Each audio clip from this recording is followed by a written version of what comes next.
首播将至，40集古装大剧来袭，谭松韵唐装惊鸿一瞥，终于有剧看了。接下来，一大波唐装美女即将来袭。杨紫和李现二搭的国色芳华，将故事背景放在了唐朝。从目前的路透照来看，李现的古装造型非但没有翻车，反而成功扭转了大家的印象。而杨紫的唐装造型则是透着一股雍容华贵的气质，尤其是发型的设计，有别于近几年照镜子一样丧葬风的古装剧，既有特色又凸显出了年代特质。田曦薇与徐凯合作的《向子夜归》故事同样发生在唐朝，徐凯一身黑衣，气势很足，田曦薇的造型更加明艳可爱。这种亮色系的古装服饰穿在她的身上，一点也不让人觉得土气，反而看上去更加精致了。还有赵露思与刘宇宁合作的《珠帘玉幕》，也是唐风满满。路透中，刘宇宁的颜值回春，终于找到了适合自己的古装造型。而赵露思温柔甜美，像是邻家小妹，即便妆容发型和服饰偏素雅，也很有韵味感。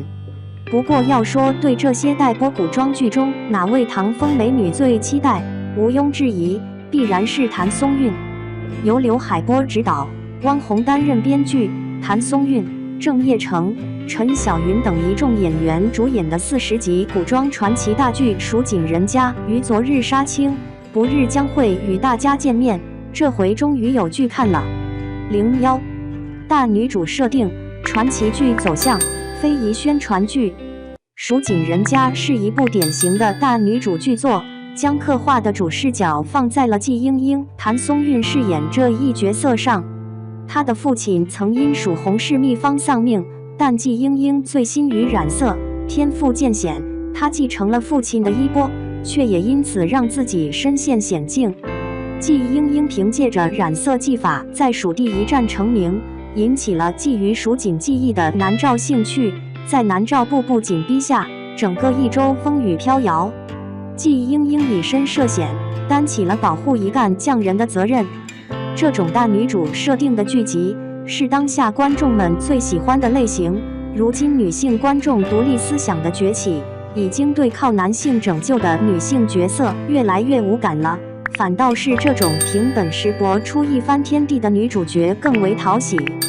而故事的整体走向则是偏向于女性传奇剧集，在这之前较为成功的就有《甄嬛传》《武媚娘传奇》《陆贞传奇》等等。从这些剧集在播时的热度就能看出，此类剧集对观众的吸引力有多么强劲。而蜀锦织造技艺是四川省成都市的地方传统技艺，早在2006年就被国务院批准列入第一批国家级非物质文化遗产名录。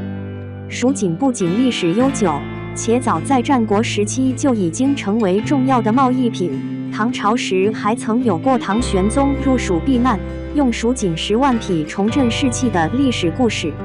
这部《蜀锦人家》把背景放在了蜀锦技艺发展十分成熟的唐朝，将其搬上荧幕，显然也是对国家非物质文化遗产的一种宣传，让更多观众了解蜀锦背后的故事。从这部剧的服化道来看，也将蜀锦色彩绚丽、织纹华贵、富有光泽的特点呈现得淋漓尽致。光是这一点就能看出剧集的用心，服化道也将成为一大看点。02谭松韵美出新高度，郑业成打戏惊艳。蜀锦人家还未播出，剧情能否达到观众的预期目前还是未知数，但主演却是吸睛的一大利器。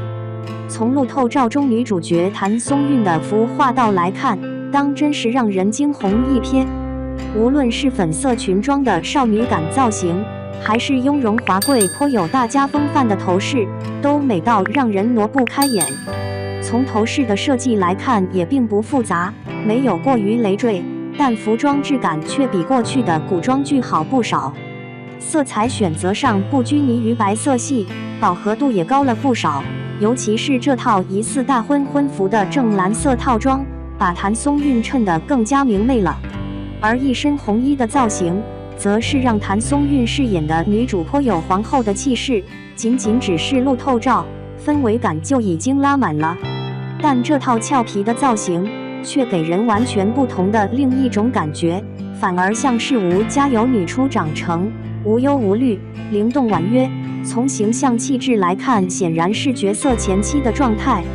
不得不说，如今演艺圈中能够演10几岁少女还不让人违和的女明星，除了年纪本就占优势的00花和95花以外，就是长相偏幼态的谭松韵了。演的了高中生还不让人出戏不说，在古装剧中刻画还未出嫁的及笄少女，还是很有代入感的。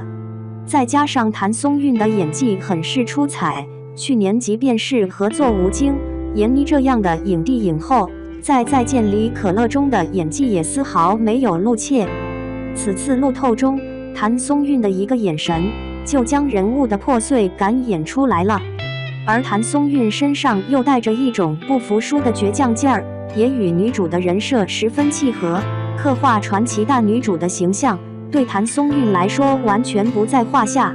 除了美出新高度的谭松韵以外，男主角郑业成的路透照也有让人眼前一亮的效果，既有白衣配官帽的造型，也有战损装，前者有温润儒雅的书生风范，后者则是美强惨氛围感浓郁。从剧情设定来看，郑业成饰演的男主角为了帮助女主孤身入南诏，并与南诏斡旋，这种看起来就很惨烈的状态，已经让人脑补出这一角色的经历了。而郑业成相比于同龄的男演员来看，最大的优势就是其自小学习京剧武生，古装体态堪称典范。在以往的古装剧中，他的动作戏也是一绝，完全不需要慢动作逐帧播放，而是流畅又有力量感。在蜀锦人家的路透中，也有一段郑业成的打戏，骑马飞奔时拔剑，动作干净利落又潇洒，光是这一个镜头就已经把大家的胃口吊起来了。